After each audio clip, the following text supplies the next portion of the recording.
خزان مخبش لامن لوخن بخدا خرابة دي مدربة باقخ بيوخن وخلقت خدتا من خرزان شوعايا كيتك خرزة كيتك بخواش مخمكة طب تقناية وخات شرارة ولوقاطة من يوتيوب.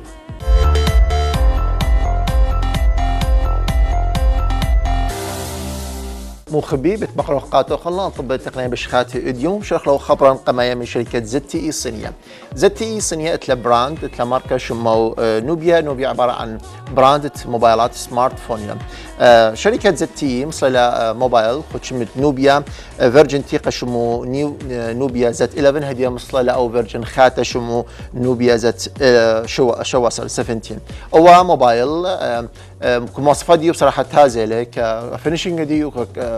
كميديا ككاميرات كبروسيسور بصراحه خيلان يعني او قمتها موبايل ديو نوبيا زت 11 موبايل متوسط المواصفات يعني ما صنفوه الميديوم سوفيستيكيشن هو موبايل ما صنفوه لك هاي سوفيستيكيشن اللي قام الزداله ربع مديانه قد ترقيه شركه ZTE الصينيه من كاميرات ومن سي بي يو ومن رامات لان هو خصوصا هي شركه نوبيا شركه ZTE الصينيه بهي ضد منافسه اقول بازار اوروبا لان بازار اوروبا هديه ربع شركات صينيه وربوا مجال سمارت فون اوروبا مخ شركه هواوي وشركه شيومي الصينيه فهي شركه ZTE وربوا مجال منافسه المنتجات الصينيه داخل السوق الاوروبيه. هديه وبصاله يوروب وهاتف هديا و تلفون ديان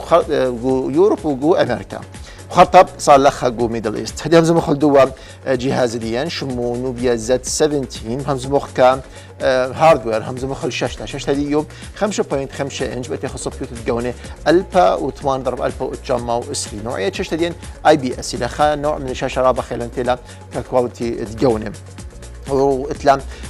زر الهوم وبفينجر برنت مخ موبايل ايفون. من دي خلينا باخي مضي يخلي مضي قلب النابض دوم بالديا مدعو من شركات كوالكوم الامريكيه سيبيديان سناب دراجون يلي وكارت شاشه ديال ادرينو لي سيبيديان خيلان يلي اوكتو كور 8 انويل سي بي ترانسفير داتا ديال 3.5 جيجا هرتز كسرعه معالجه البيانات. رامات ديان دوا موبايل ديان 8 جيجا كذا كتوصل عشوائي وكاباسيتي سيفنج داتا ديان موسي 8 جيجا بصراحه كرامات جوريلي وخل الخزن الداخلي الذاكره الداخليه جورت 108 جيجا اكيد ما صرت مسقط له رخص مايكرو اس دي رام. هيدي همزه مخ برخاصه فرخاصه تريك كاميرات مشابه تليفون ايفون 7 بلس بمرخصه تريك كاميرات اي كاميرا قيمتها 3 ميجا بكسل واي ختها 3 ميجا بكسل تروي بيودي ميكس شكله بالترابه خلينا تخمنها اكيد مقرشان بلاك اند وايت خوارو وكومو خنا جرشا كلر بجوني ان تريك كاميرات ولا شكلها رابه خلان يعني كاميرا برخاصه ديان البرايمري كاميرا عباره عن تريك كاميرات وانه فرونت اوف كاميرا ان فرونت اوف كاميرا 6 ميجا بكسل او فيرجن تيقه 8 ميجا بكسل لا بس او فيرجن خاتا 6 ميجا بكسل اعتقد يعني الكاميرا اما 6 ميجا بكسل ربع خيلان تلا ها مقرش سيلفي او مقرش فيديو. من دي خير بايخ مضي يخلي بانه فتح العدسه ديال الفرونت اوف كاميرا يعني السكندري كاميرا 3.3 سيبر ايثن خا اوبشن شو توفير الطاقه او افيلبل بو موبايل ديان. من دي خينا بايخ مضي يخلي بانه جهاز ديال خاتله فيدعم جيل رابع من النتورك عن LTE بميزه الشحن السريع ميزه برودكت شركه كوالكوم الامريكيه اي فيرجن خاتا شو كويك تشارج 4 بلس او فيرجن تيقه خاصيه الكويك تشارج 4 ولا او خاصيه ختله يعني خاصيه شحن ختله برودكت شركه كوالكوم الامريكيه فهو خاصيه متوفره بجهاز ديان شو كويك تشارج 4 بلس. من دي خام بخمض يخلي جهاز اكيد من الاندرويد او خاتا شو بوينت خا نوغا برودكت شركه جوجل. اكيد كل موبايل او يبالغ من الاندرويد كل شركه لها انترفيس خاص ديالها. شركه نوبيا لها انترفيس خاص ديالها وشمو نوبيا UI 5. من دي خير بايخ مضي يخلي مخبي بانه اكيد فينجر برنت سكيورتي داتا ديوخ بخاصيه NFC يعني اتصال قريب المدى بين موبايل وموبايل اكيد اتلم بلوتوث اكيد منفذ USB تايب سي وقع ترانسفير داتا وذا سيم تايم نفس الوقت قا شحن يعني مخبر زي شكل دو جهاز اكو شركه ZTE الصينيه شمو نوبيا زد 70 باش نخلي فيديو صار ما زالوا فينيش النهايه دو موبايل ديال بوشمان هو فيديو.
Hey guys, this is an unboxing of Nubia Z17, and this phone has massive 8 GB of RAM. So let's start.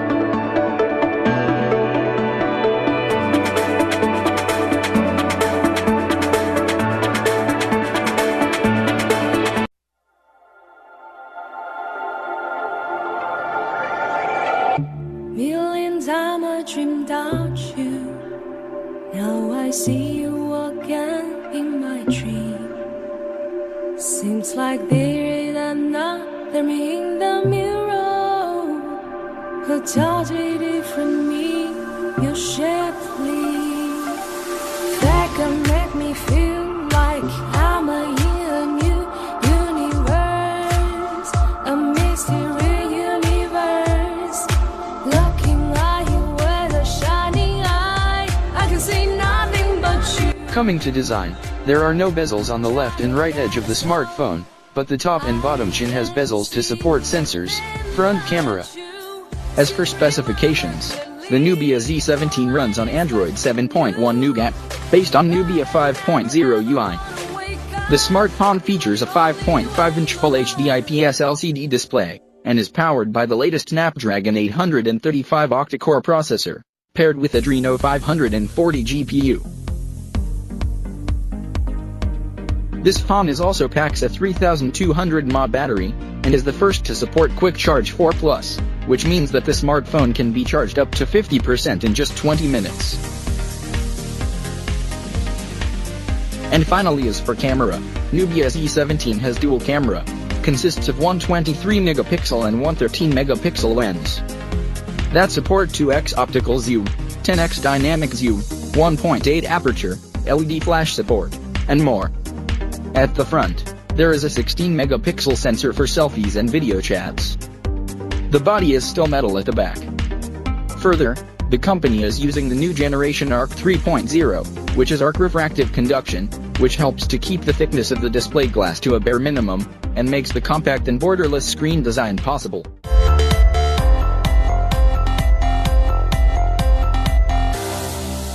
مخبي خبر رقم من شركة موتوريلا وبرودكت ديو خاثة سمارت فون خاطة ديو شمو مود زد 2 بلاي قمت تلا فيرجن تيقا شمو مود زد بلاي هدية مصيلة أو فيرجن خاطة شمو مود زد 2 بلاي. شركة موتوريلا شركة معروفة لات الإلكترونيات تلا تلا خمين دقيقة مودالة بمباراة ديو خميزة شمو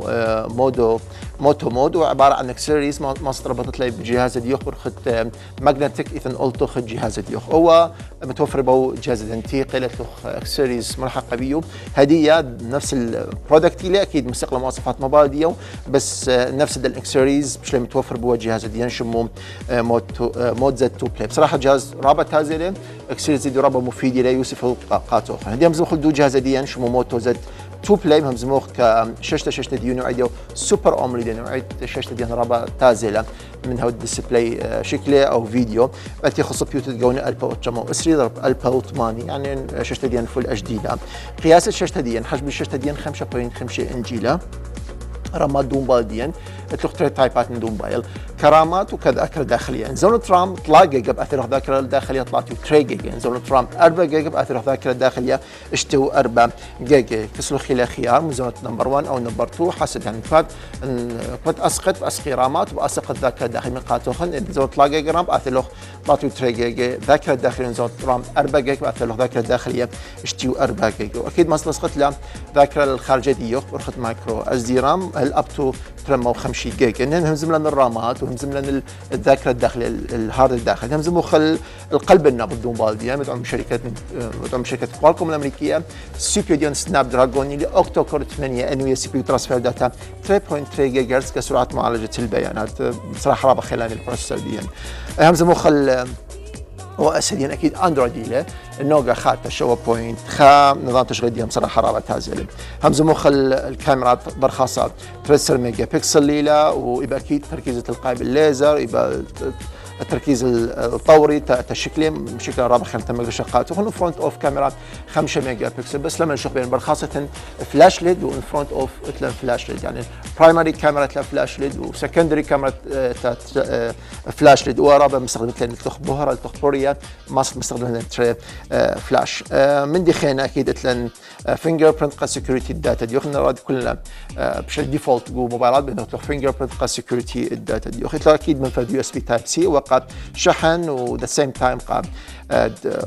قا نقل بيانات. من دي خلينا بخ موضوع موبايل دين همزه مخل دنا اكسيريز راح نكسيريز رابع تازل اكيد الفيديو بخصوص داخل ربطوت الني هو برخاص عباره عن طبقه اذا قلت خا شريحه من ماجنت ثقيله دوت قلت سقبيه واكسيريز ما ربطت له تطلع انواع من الاكسيريز. الاكسيريز العادي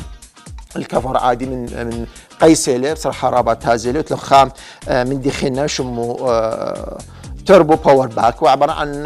باور بانك له ربطت له بيوت شحن قا موبايل ديوخ خزت لك فيديو اتلن خامن دي خنا اتلن جوستيك ما ربطت له شمو جيم باد وعباره عن جوستيك ربطت له موبايل ديوخ بس تلخام ميزه بانه هو جوستيك اتل بطاريه بلت ان يعني هو جوستيك ربطت له التليفون ديوخ ليه شغل ليه قارش من بطاريه موبايل ديوخ لا يعني هو جوستيك تلاقي بطاريه بلت اني له فلا تحمل البطاريه فهو مثل بطاريه جاردي. هو نمبر 2 نمبر 3 مثلا كفر عادي مثلا كفر باور بانك له شمو تربو باور باك وتنخام من دي خلنا جوستيك العاب شمو جيم باد وتخ اخر ماخذ من دي سيستم صوت رابع خم خبرنا هو عباره عن سبيكر له بيد من برجة مسلسل موفي فيلم موبايل ديوخ او عباره عن مكبر صوتي مثل المسند مثل موبايل ديوخ وخازت فيلم مسلسل او ميوزك متبيت مثلا شمو جي بي ال يعني نوع جي بي ال هي نوع من الشركات مترسه سبيكرات فشمو جي بي ال ساوند بوست 2 مود وخا بصراحه برودكت رابع تازل رابع قم خبرنا بصراحه هو جهاز رابع تازله خيناني كمواصفات اكسل فيديو رابع تازله اتربط هوج الباور بانك حتى نزلت موبايل عادي بوت هوج الباور بانك بوت هوج السبيكر هو ماسط زونة اكسليس خاصة جانو يعني زونة بخا شركة ديفرنس مختلفة الآن شركة موتوريلا وترصت قالوا طلع مديانك باور بانك ومتصل قالوا جوستيك كان بالدي ومتصل قالوا سبيكر تجيب شامل بيوز مرياتي او برج فيديو افلام وخبر زي شركة دو جهاز برودكت شركة موتوريلا باش مخا فيديو سرا خاصة الفينيشنج النهائي خاصة اكسليس دخل بتخلي بوا موبايل بوشن هو فيديو. This is a look at the Moto Z2 Play. It's Motorola's latest phone that supports mods, different attachments that you can slap on the back of the phone to add new functions. Let's take a look at it now. This year's Moto Z2 Play offers a bunch of features that we didn't see in last year's model. There's a new fingerprint reader on the bottom that has gesture support, for example.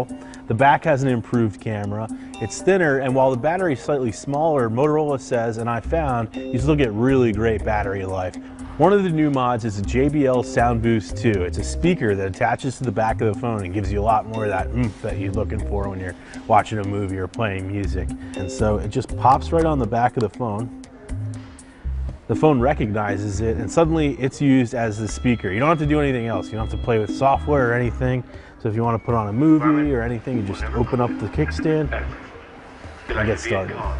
Another mod is the new Moto Turbo Power Pack, and it just slaps onto the back of the phone, same way all the other mods do,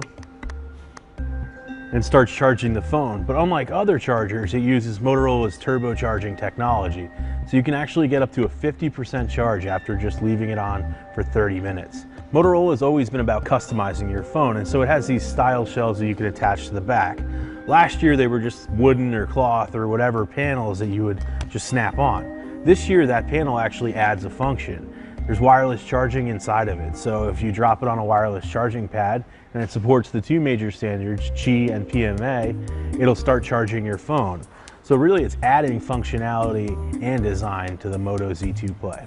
So Motorola says a lot more of these mods are coming. It's working with developers, engineers, Indiegogo campaigns, and more to bring new mods in the coming months. One that I haven't had in the office yet is a gamepad that allows you to use your phone kind of like you would a Nintendo Switch or a game system with controls on both sides. It's a really cool mod that'll be launching later this summer.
خبي خبره رقم طلع من شركه اسوس. شركه اسوس اكيد شرك له معرض كمبيوتكس بريكو تايبي عاصمه تايوان، معرض خاصه الكترونيات. شركه اسوس مصليله فيرجنات من اللابتوبات دي، بصراحه اللابتوبات رابط تازله معايا تلاقي سلسله لابتوبات فيفو وتلاقي سلسله ختشمو زنبوك. فكنت انت سلسلات قام مصليه بو معرض كمبيوتكس بريكو تايبي. اكيد ان فيرجنات بالخير من ويندوز او خاطر ويندوز 10 ترى انواع مصليله وزنبوك مصلى اطلع انواع. فدي بخزق كنت خامنهن مد مواصفات دول جهاز مد شركه اسوس مصليتها من اوبشنات خاتب ان لابتوبات خاتدي. وهدي بشارخ بوقع معايا شمو زنبوك فلوب اس هو لابتوب له خو فئه زنبوك فلوب هو مرة شركه اسوس بانه لابتوب رابع نقدله والوزن ديالها رابع قوره كل من معدني له فينيش ديو رابع تازله هو ماسط باتل شاشه ديو طلع 20 درجه بالغ كتابلت وبالغ كلابتوب مفصل ديو يعني عنده تحرك طلع 20 درجه. معالج ديو مدعوم من شركه انتل كوراي 7 اللي لاست فيرجن من السي بي يو. من دخلنا هارد ديسك ديو بصراحه رابع وغوريلا 1 تيرا بايت نوعيه الهارد ديسك ديال اس اس دي هارد وبيقول سرعه انتقال بيانات بين السي بي يو بين المذر بورد وبين اكيد من كيس ديا من هارد ديا. من دخلنا بغي نضيو خلي بانه شاشته ديا 4K لا صفر ديو رابع خيلاني لي هو جهاز ديا هو لابتوب ديا بخميزه رابع ممتازه بانه ثلاث فانات يعني مذر بورد ثلاث فانات ثلاثه نظام خاص نظام ليكويدز نظام سائلي له قادو التبريد قا مذر بورد ديا واكيد الفينجر برنت قا سكيورتي الداتا ديا خزت لنا جو بادت ماوس على جهه اثن فينجر برنت قا سكيورتي الداتا هو اول خا من سلسله زنبوك مثلا خا تايب خلنا من سلسله زنبوك شمو زنبوك برو هو جهاز ذا سيم مواصفات كسلم رابع سلمي له برودكت كله من معدني له ميزه بانه كارت شاشه ديو ديديكيتد ديلا مع شركه انفيديا جي فورس لا سعر الخزن ديو 1 تيرا بايت اس اس دي هارد لا رابط الدوا جهاز ديم اشتسر جيجا رابط خيلاني رامات دوا لابتوب ديم اشتسر جيجا مرة شركة اسوس بانه جهاز ديم واللابتوب ديم بارخ 4 ساعات ودات موت التشارج صبط راديو رابط خيلان اكيد حجم شاشة ديم 5 بوينت اشتا انجيلا دا كواليتي اكيد 4K كديسبلاي فيديو يبقى من دي ميزه اوديو اربع سبيكرات اربع سماعات نوعيه هارمون كاردون وخا شركه رابع خلت لها برودكت ساوند واكيد اتلا فينجر برنت ومتقالوخ من كل فيرجنات اسست لها فينجر برنت ولابتوب ديو. هذه هم زملان دوا تري من سلسله زنبوك بازخ او خرايا شمو زنبوك 3 دي لوكس جهاز لابتوب له كل من معدني له خيلاني له كبادي لابتوب ديا معالج ديا اكيد مدعوم شركه انتل فيرجن خاتم من موبايل من الانتل كور اي 7 له رامات دوا جهاز ديا دوا لابتوب ديا اشتسر جيجا كذا كتوصل عشوائي قرص التخزين الهارد ديسك ديا اس اس دي هارد له نوعيه رابع خيلانتل 1 تيرا بايت بصراحه رابع تازل المنافذ رابع خيلانه المنفذ يو اس بي تايب سي وقع قشحن وذا سيم تايم قام ترانسفير داتا دودا دعم قام امكانيه نقل بيانات ثندربولت نمبر 3 له اكيد شاشه ديان 4K لا شاشه ديان اربسر انجيلا واكيد مثلا فينجر برنت قا سكيورتي داتا ديو خلينا كلها اجهزه اسوس هديه خاتم كلها فينجر برنت جو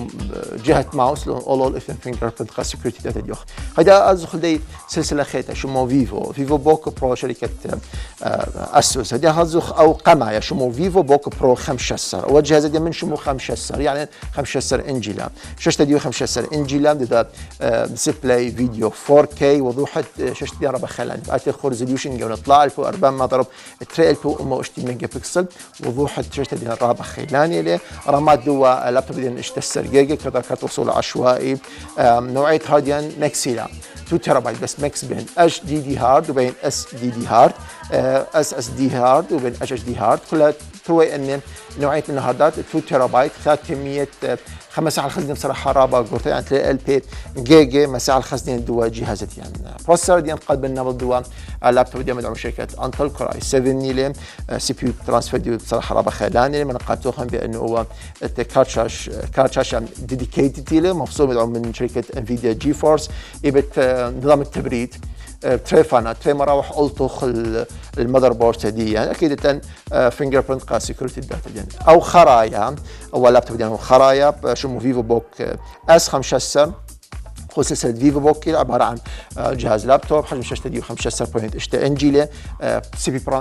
يو ديان مدعوم شركة انتل كراي 7 نيله مواصفات خلينا بانه رام ديان 6 جيجا وتلكارد ديديكيتد انفيديا مخبي همز من ضمن برودكتات خاتم شركة اسوس تري سلسلة او سلسلة قميتها شمو زين بوك واي سلسلة خيتها شمو فيفو تنطلع فيديوهات خصوصا ان لابتوبات خات هدي الصدي بازر قام صار شركة اسوس بوشمان وانه فيديوهات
is the Asus VivoBook Pro. It's a slim and lightweight 15.6-inch laptop powered by 7th generation Intel Core i7 quad-core processor with up to 16 gigs of RAM and NVIDIA GeForce GTX 1050 graphics. It features hybrid storage and can be specified with up to a 2TB HDD and a 512GB SSD. The VivoBook Pro has a 4K UHD display with 100% sRGB color gamut. It also features Harman Kardon certified audio with dual speakers. There's also a fingerprint sensor for one-touch login via Windows Hello and support for inking with the Asus Pen. Asus ZenBook Flip S, the world's thinnest convertible PC. This ultra-thin convertible is only 10.9mm thin and 1.1 kilograms light. It has a 360-degree hinge that has a dual action mechanism that lifts and tilts the keyboard into the perfect typing position when the display is open beyond 135 degrees.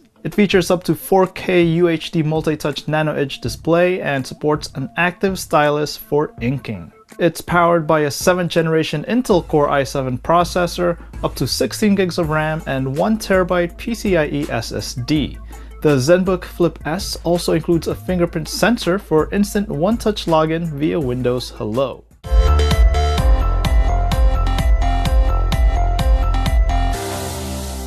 مخبي خبر رقم 4 من شركة شاومي الصينية. الشركة الصينية لا عملاقة بإنتاج الموبايلات والسمارت فون وتأكيد التابلتات. شركة شاومي قامت تصنيع لها موبايل شمو مي ماكس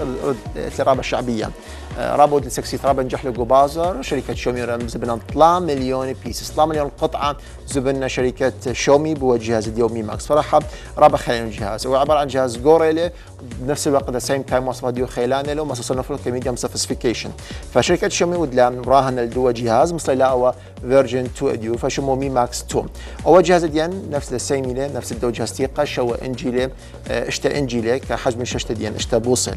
بس اكيد طور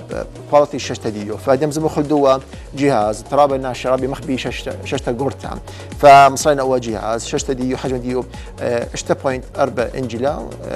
حجم الشاشة ديان اتي خاصه بيدون البا وتشمو 3 ضرب البا و8 بمعنى شاشة تدين فول اتش دي لا من دي خلينا بيخ مضيوخ لمخبي بانه هو جهاز ككواليتي رابع خلاني مصري لخا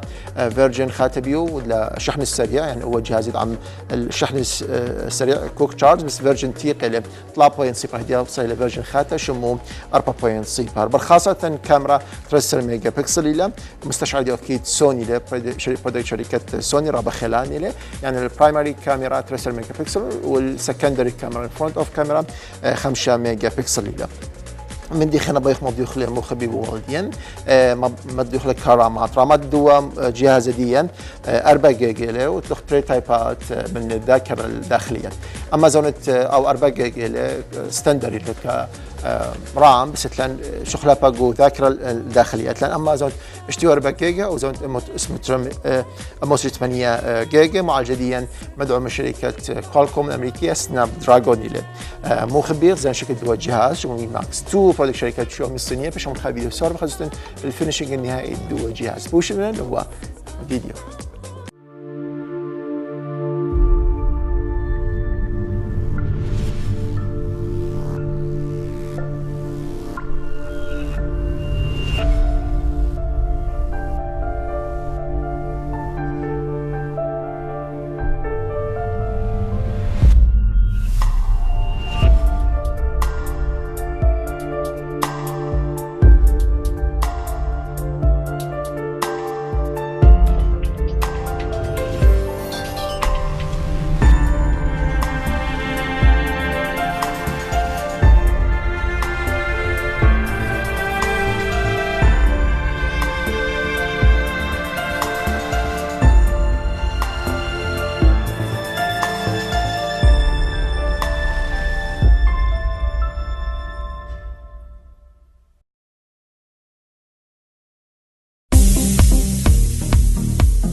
Hey guys, this is an unboxing of Xiaomi Mi Max 2. Mi Max 2 is announced at an official event in China. The Mi Max 2 has massive 5300 mAh battery, so let's start.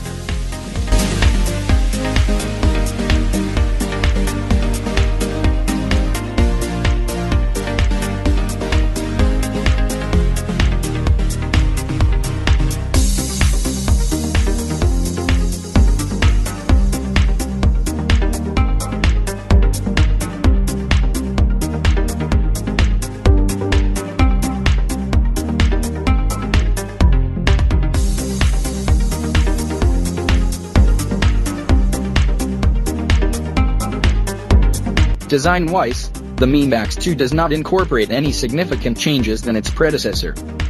What's changed at the back are the antenna band design on the top, as well as the bottom. They are now tucked towards the top and bottom edges, thereby creating a seamless back design. The company seems to have reduced the thickness of the black borders quite significantly, now measuring just 0.7 millimeters, which is great. As for the dual LED flash position, it's now located on the left side of the camera sensor instead of the right. As for the specs, Mi Max 2 comes with the Snapdragon 625 chipset inside, with 4GB RAM and 64GB of internal storage. The Mi Max 2 comes with the same 12MP IMX386 sensor as the Mi 6. The pixel size has been increased to 1.25 for better quality pictures, along with the night mode enhancement feature.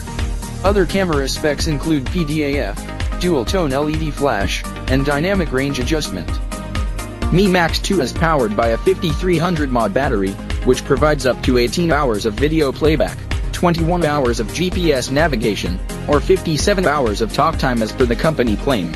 Max 2 users now get extra RAM and storage, more battery life, and a better camera compared to the original Mi Max. Xiaomi Mi Max 2 sports a metal unibody design this time around as well, but this one has improved one-hand usage, which is important considering the sheer size of the Mi Max 2 smartphone. Xiaomi claims it sold over 3 million of the original Mi Max, which is headlined by its big screen. The main selling point of the second version is a gigantic 5300 mAh battery which the company claims will last for 2 days per charge. It claims that the device can charge to 68% in an hour and that its full capacity will give a user up to 18 hours of watching video or 57 hours of call time. The Mi Max 2 packs a unibody metal design and comes it at the same 6.44-inch size. It is available with 4GB RAM with the option of 64GB or 128GB storage. That larger capacity option costs slightly more at RMB 1999 or approximately $290.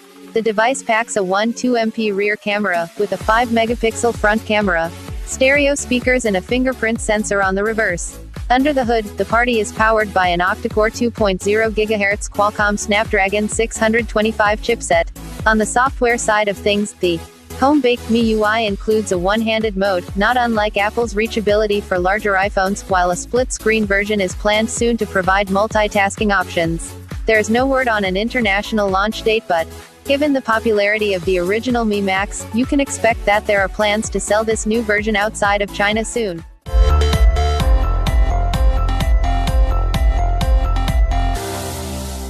مخبي خبر خرايا خبر رقم 5 من شركة أبل. شركة أبل مصر لها جهاز صراحة هو جهاز رقم مخبني شمو هوم باد، وعبارة عن جهاز يوت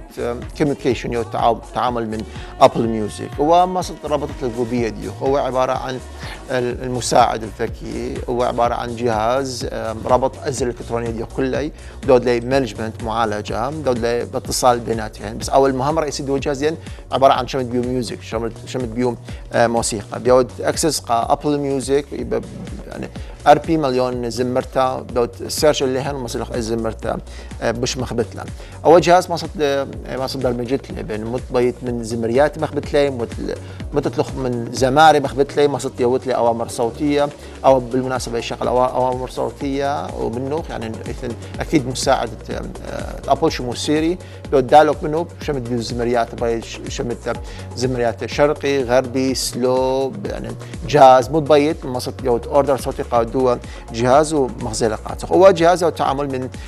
رابع اجهزه موبايل، بس انت بالخيم نظام الاي او اس خدسه هدي تحديث خاصه اقول نظام الابل خدسه واولول ما صدر التعامل من دو جهاز ديان. اكيد ما صدر الابلكيشن جو موبايل ديخ او جو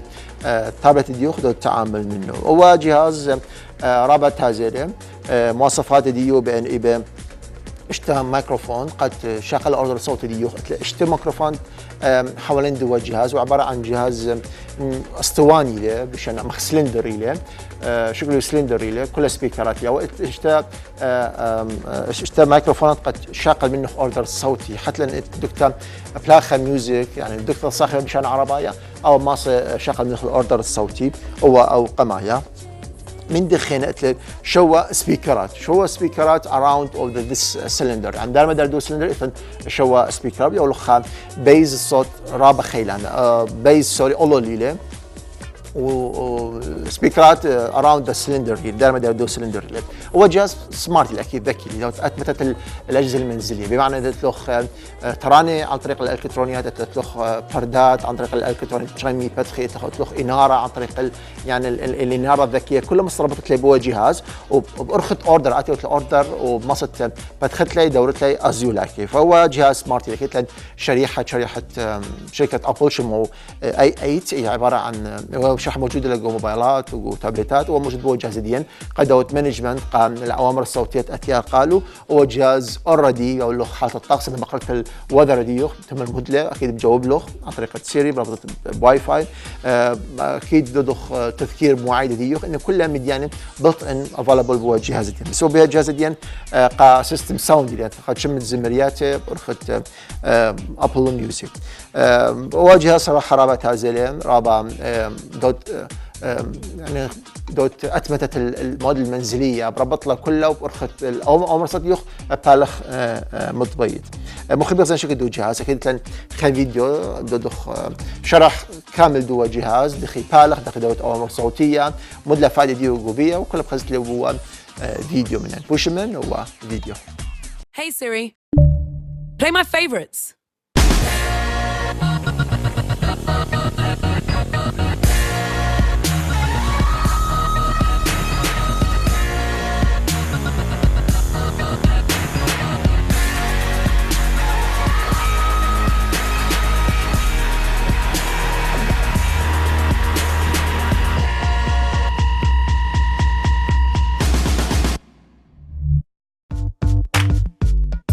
First there were AirPods, now there's HomePod. Apple's HomePod looks to compete with Amazon Echo and Google Home. It's a home-connected speaker that uses Siri, listens, and recommends music. But at $349 coming in December, it is a lot more money than Amazon Echo or Google Home. Now, Apple also claims that this will have superior sound. It has beam-forming microphones and speakers and can spatially analyze your room to understand how to send sound across a room. It's got 7 tweeters, subwoofers, and Apple even says you could put a second one in the room if you want to drop money for one and be able to use 2 at once. It seems to only work with Apple Music, and you also may have to settle for a certain limited set of Siri commands. Siri is also supposed to be much more secure, according to Apple, than other competing products, using encryption and anonymous IDs to complete those exchanges online.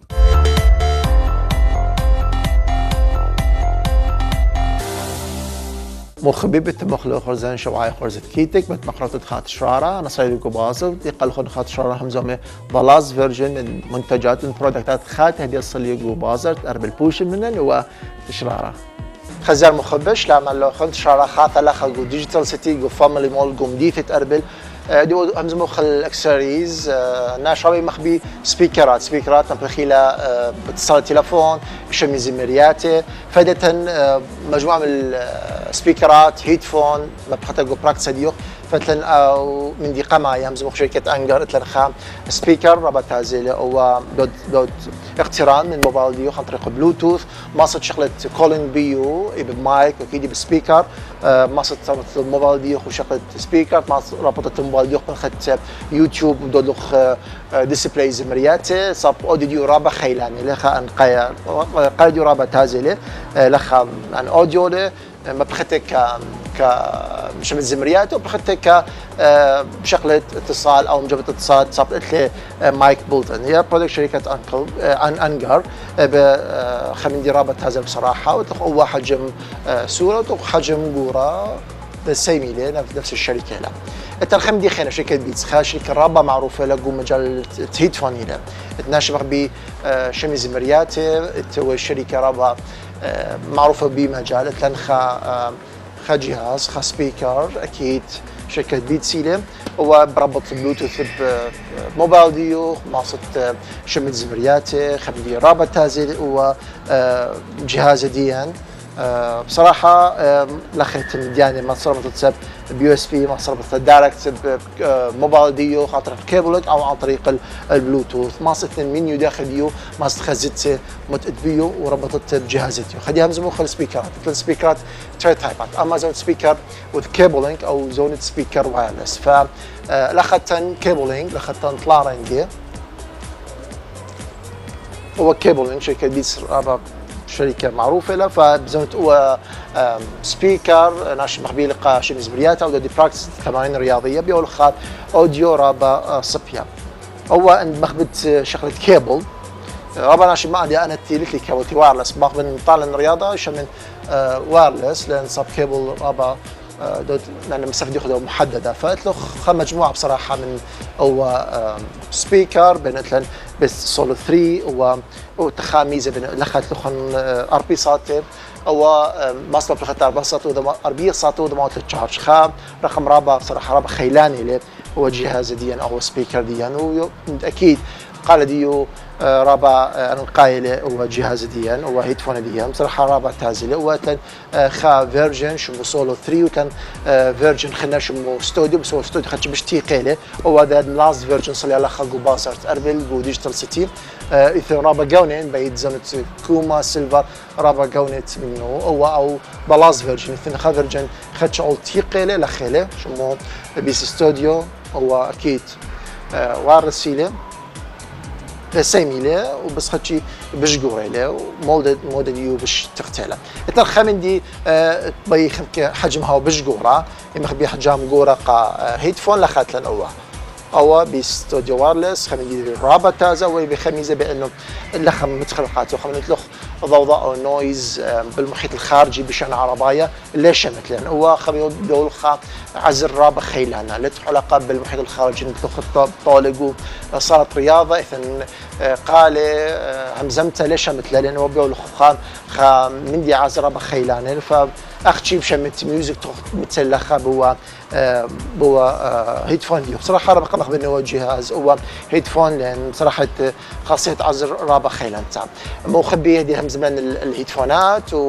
وسبيكرات وهدي هو كل تشربوا هم زخل سبيكرات كهيدفون وسبيكرات الخارجيه دي بازخل دو بارت خلنا هم زخل السبيكرات الخارجيه دي خربت من موبايل ديو رابا بصراحه رابا تايبات رابا قوني ورابا شركات وش من خزخ هو الجزء الثاني من تشرا ديال هم زخل السبيكرات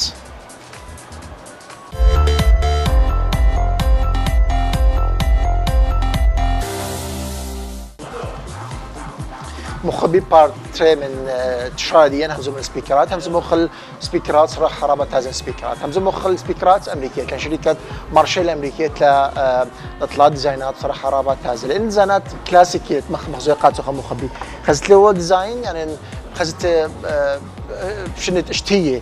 آية شركه الامريكيه مارشال ودلا فوكسينج الدو من دي بان اول اصدارات دي صلا بي فيرجن بي موديل فهديه بتعرفوا الشواسر مصليله اكيد يختلف يعني كتقنيا بس ديزاين ديزاين شويه لما قالوا خل مخبي كلها مديانه اولد فاشن دي يعني لخزي حتى الباور اون اوف الدوتيق بصراحه بخبخ من هو تاتش الكلاسيك هو سبيكر ديان وسبيكر ديان اوت دوري له يعني برقه سبيكر ديان رابع خيلاني له لخا اكيد بلوتوث مصطبط موبايل ديوخ شمن زمريات بيو لخاتن كل مديانه موزيقات تخون للدات يعني مديان تيقله مخا هو سبيكر ديان مصطبط تخلب تلفزيون ديوخ شبت خا اوديو بصراحه رابع خيلاني له ورابع مخبينك كديزاين بصراحه شركه مارشال الامريكيه تنخا برودكت خلنا ذا سيم نظام اشتيه واشتيه تقريبا وخمشيه بانه نفس الديزاين بانه كل مديان تيقل او نقل ديله فينشنج ديو لخاتن صوت بيز وكل الاخ متحكم ديو مانيوال لخاتن اون اوف ورابقه مخبين هذا اون اوف خم جرابه تازيله لخ بشغله هيدفون وبلوتوث بالغ اكيد بشمت بشغل اتصالات دي خنا بين اول مصنع بخته كباور بانك يعني اتي بشغل اتصالات دي مصد شحنت موبايل ياخذ نفس الوقت ذا سايم تايم بانه بشغل منه كبرقه فارق كباور بانك لان هو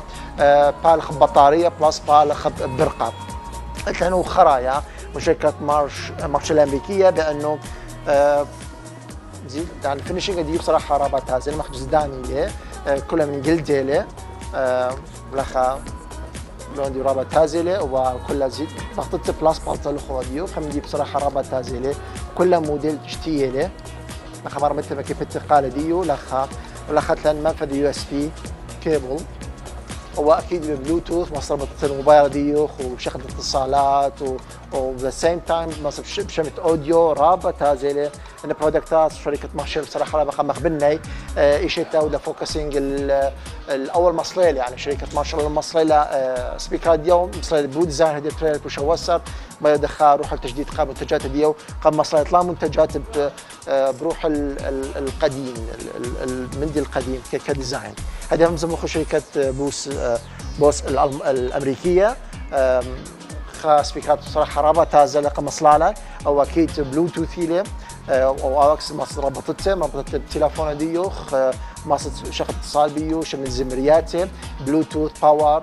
مشبته بالختله اطلق منفذ الاواكس ربطت بموبايل ديوخ خايفا مخبي دخلت المنفذ ربطت بيو كل سبيكر مالتي ميديا رابط خيلاني كاوديو لخ بلوتوث له باور وميوت كلها عن طريق مانيوال ما كيفتو مره مت قاله لاخذت لنا برودكت خلينا من شركه بوز الامريكيه بانه او بلوتوث له ما صرت شغله كولينج اتصالات اليوم وما صرت اكيد شمل زمرياته هو اي بالغ رخت برقه يعني الشحن ربط برقه بشمل بيو سبيك بشمل زمرياتها بصراحه رابع خيلاني لا خايفين للدات عن طريق الواي فاي بلوتوث اواكس ضام الجانب بالغ هو برودكت اديان من جان ختلن خاب برودكت خلنا من شركه هارمون كوند ولا خيله بين اتلن خا سبيكر اكيد بلوتوث اللي كله بلوتوث مربط بجهاز ديوخ، بس يعني احجام تختلف، ديزاين يشخلب، ومصربة حاسبة ديوخ بلابتوب ديسكتوب ديوخ، وذا تايم مصربة ربطت بموبايل ديوخ رابط تازلة بس خا 1 بيسز خا قطعة له او 3 بيسز قطعتين مصربة بلابتوب ديوخ لخا و مثل قطعة مشيكة هرمون لخا أتلوخ للدات اللي تلخي حسب قوة الميوزك ديوخ لخا تلوخ مرومة مكوب قالة يبقى فيها تري قطع من دوا سبيكر ديان وتلان أو خرايا، هو عبارة عن سبيكر يلي بلدات ويبي مصبخ يتنخا فوخا باطلوخ يعني كما تهو زميتو خيلانا مخا بيوتخا باطخا فوخا يعني مخ سبيكر مخ بيز بيولخ لخا ماخذ اندفاع منه وبالط مخيتن خا لد بال حسب قوة الصوت ديو كما تهو صوت ديو خيلانا إضاءة ديو بهو مش خيلانتا خا إضاءة خا جونيله جون خواره وكان خا اخر برودكت على شكل صراحه رب شكل رابع غريب اللي هو بالخ عن طريق البرقه وعن طريق الشحن يعني مصل بسفرات من نوخ بالخ اكيد بلوتوث كل بلوتوث كل ربط بموبايل بتابلت اليوم شم الزمريات هو مصل اخذت سبيكر وذا سيم تايم اخذت باور بانك لخت له منافذ لخت له منافذ يو اس بي مايكرو اتش دي كلها موجوده منافذ مصل شحنت موبايل ديوخ يقور اليه صب بطاريو خيلان تيله فمصل لخت كباور بانك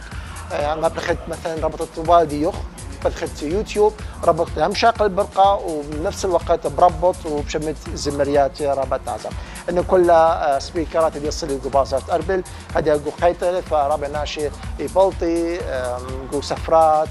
فرابع مخبي شكل سبيكرات فعندي كولكشن رابط هذا سبيكرات لخا جو ديجيتال سيستم مخبي برشار منه خلينا نمزون سبيكرات ونمزون هيدفونات درو خجا خيط استوديوهات اشتروا خزن شوعي خرجت كيتك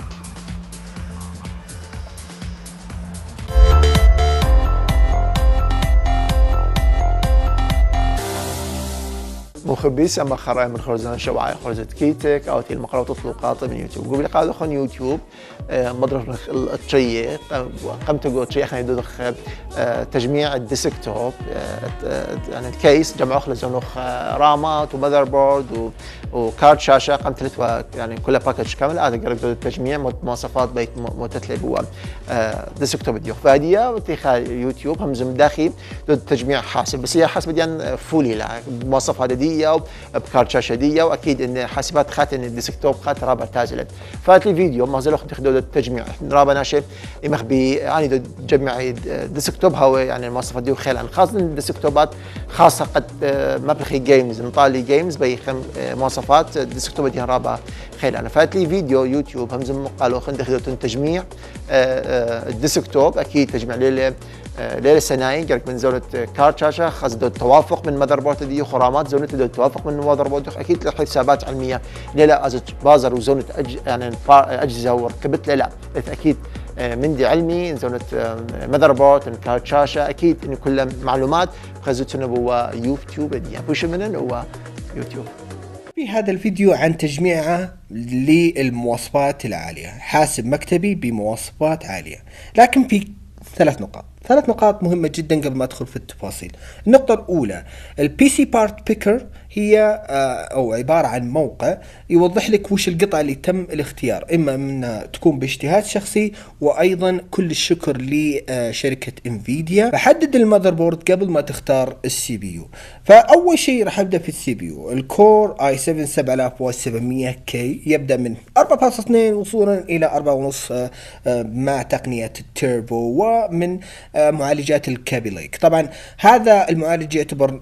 مطور من 6700. طبعا إذا كان عندك هذا المعالج أو هذا المعالج ما يحتاج أنك تروح 7700 كي لكن عموما هذا المعالج ممتاز للمونتاج وأيضا ممتاز لمحبي الألعاب. يستخدم كارت شاشة متصل انتل HD 630. المذر بورد اللي تم استخدامه كان جدا توفقت فيه اللهم لك الحمد. MSI Z270 Gaming M7. هذا المذر بورد بجانب دعم للRGB وأيضا للكثير من الإمكانيات الخارقة مثل التريبل M.2 وأيضا يدعم الجيل السادس والجيل السابع معالجات الانتل، وأيضا يدعم كثير من النقاط في موضوع الأوفر كلوك أو كسر السرعة مثل DDR4 اللي ممكن يوصل سرعته إلى 4133 ميجا هرتز. المنافذ اللي ممكن تستفيد منها في موضوع ابتعاد عن موضوع الحرارة، وأيضا في الثبات الخاص لما تستخدم PCIe وغيرها، وأيضا أنه مهتم بشكل كبير في موضوع الصوتيات الأوديو بوست 4، وهذه تكلمنا عنها كثير جدا وفصلنا في موضوع المذر بورد. أي شيء راح أتكلم عنه راح تلقى رابط إما موجود في خانة الوصف أو راح تظهر لك بطاقة. فهذا المذر بورد سوينا له مراجعة، شيك عليها في تفاصيل جدا كثيرة ما ودي أدخل فيها لأنه في فيديو مستقل لها. أما فيما يخص بالذواكر العشوائية في خيارات جدا كثيرة، لكن تعاونت مع شركة كينغستون وتوفقت واللهم لك الحمد باختيار الهايبر اكس بريديتور. طبعا الموجود عندكم 4 قطع، كل قطعة تعطيك 8 جيجا بايت، المجموع يكون 32 جيجا بايت بسرعات تصل إلى 3200 طبعا ميجا هرتز. طبعا هذا برضو من الذواكر العشوائية اللي تدعم الأوفر كلوك، لكن انتبه لا تختار المذر بورد ما يدعم هذا الشيء اللي هو كسر السرعة، لأنه ما راح تستفيد نهائيا في موضوع هذا. طبعا المميز في هذه الذواكر العشوائية يستخدم الألمنيوم باللون الأسود، والفكرة أنه من استخدام الألمنيوم علشان ما يكون في مشكلة في موضوع الحرارة، وأنه يعتبر من الذواكر العشوائية الممتازة في موضوع استهلاك أقل للطاقة. طيب لما نتكلم عن ال SSD وأيضا في موضوع ال HDD أو الساعات التخزينية، خذها نصيحة لوجه الله، إذا أنت بتختار ال SSD فاختار ال SSD للسي أو النظام، خليه للنظام. وبعدين بالنسبة للتخزين الثانوي المالتي ميديا الجيمينج وغيرها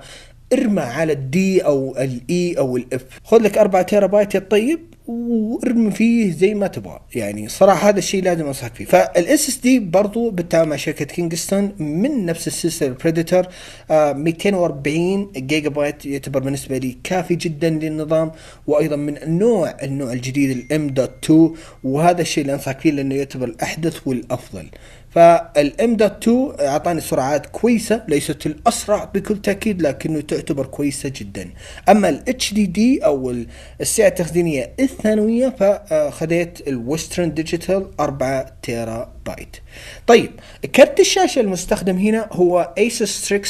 GTX 1080. طبعا في انواع من كرت الشاشة نفسه، هذا من ضمنها النوع اللي يدعم الاوفر كلوك، وهذا او هذه النسخة اللي انا استخدمها. طبعا بجانب انه يدعم الاورا RGB والسرعات اللي ممكن توصل مع الاوفر كلوك الى 1936، ويعتبر افضل من نسخة الفاوندر اديشن من ناحية التهوية بما انه يملك 3 مراوح، وايضا من ناحية المنافذ، وهذا الشيء اللي ركزت عليه بشكل كبير جدا، لانه او بحكم اني ما اعتمد بشكل كثير على منافذ الDVI واعتمد بشكل كبير على موضوع ال HDMI،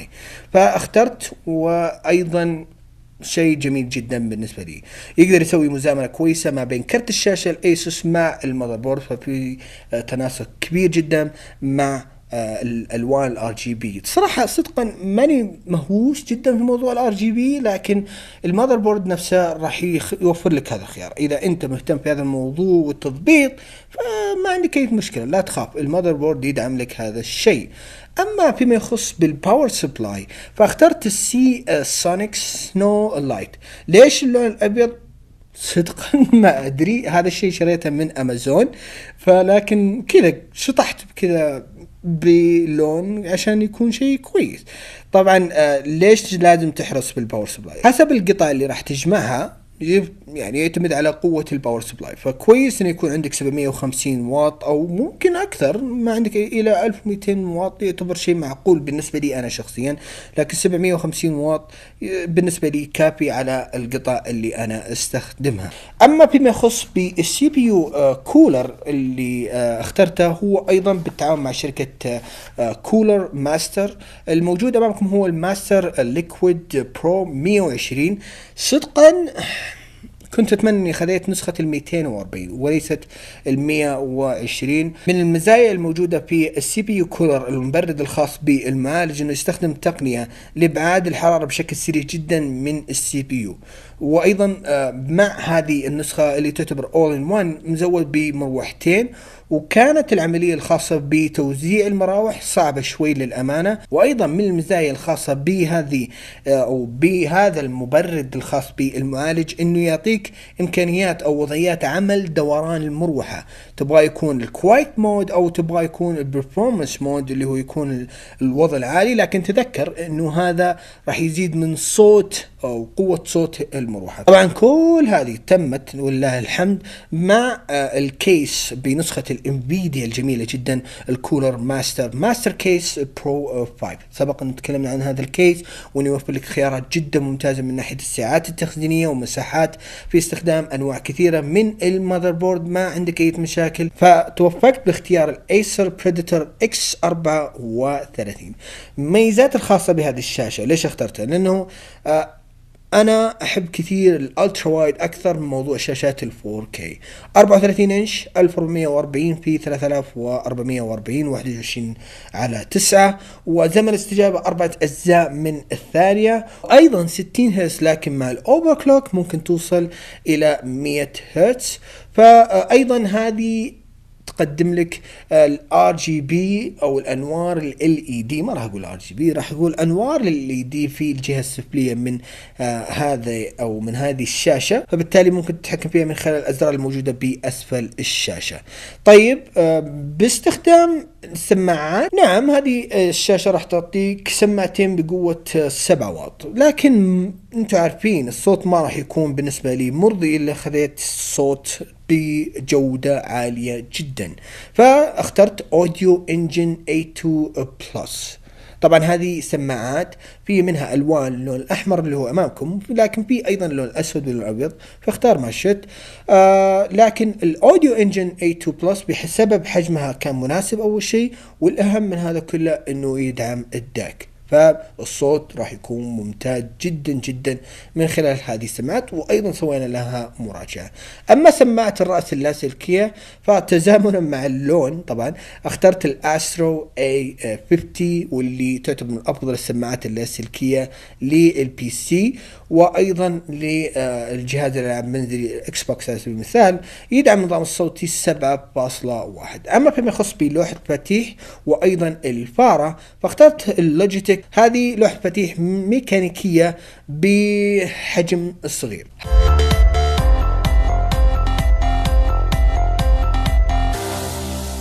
مخبي خرزن ختامي هل تبقى خبيوخن خلقت بيتايلة وش مش لامة